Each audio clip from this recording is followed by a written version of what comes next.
NASA embraces small satellites. Presented by Science at NASA. The earliest satellites of the space age were small. Sputnik, for instance, weighed just 184.3 pounds.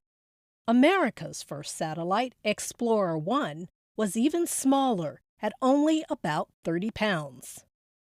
Over time, satellites grew to accommodate more sensors with greater capabilities, but thanks to miniaturization and new technology capabilities, small is back in vogue. NASA is one of many government agencies, universities, and commercial organizations embracing small satellite designs, from tiny CubeSats to microsatellites. A basic CubeSat has 4-inch sides and weighs just a few pounds. A CubeSat can be put into place a number of different ways. It can be a hitchhiker flying to space on board a rocket whose main purpose is to launch a full-size satellite. Or it can be put into orbit from the International Space Station. Astronauts recently used this technique when they deployed the Miniature X-ray Solar Spectrometer, or MinXS, a CubeSat that studies solar flares. In 2018, NASA plans to launch the CubeSat to study solar particles, or CUSP. It will hitch a ride out of Earth orbit during an uncrewed test flight of NASA's Space Launch System. CUSP could serve as a small space weather buoy.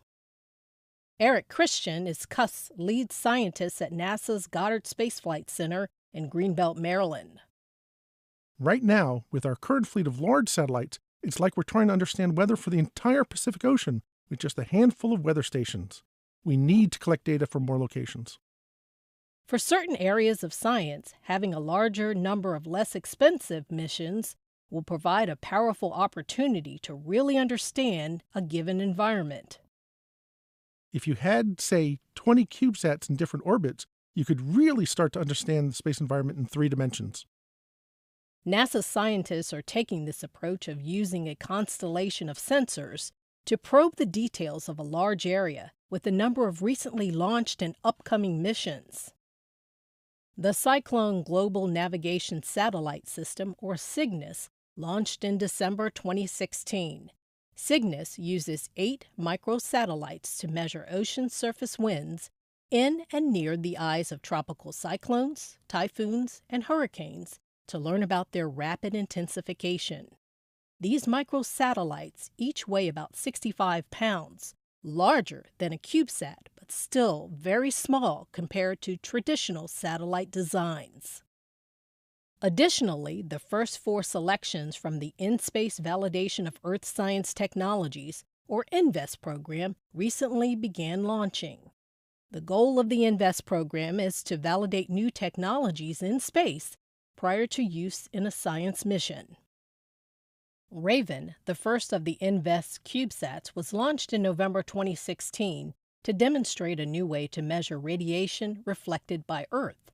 The next 3 INVEST missions to launch, HARP, IceCube, and Murata, will demonstrate technologies that may pave the way for future satellites to measure clouds and aerosols suspended in Earth's atmosphere, probe the role of icy clouds in climate change, and collect atmospheric temperature, water vapor, and cloud ice data through remote sensing, respectively.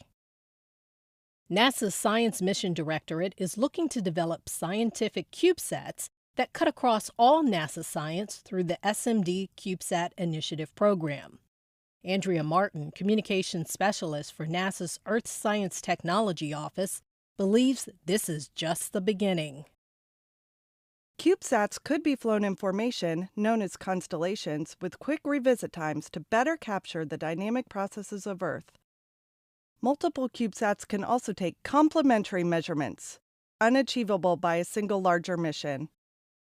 She envisions big things ahead for these little satellites. For more news about CubeSats and other cutting-edge technologies, both big and small, stay tuned to science.nasa.gov.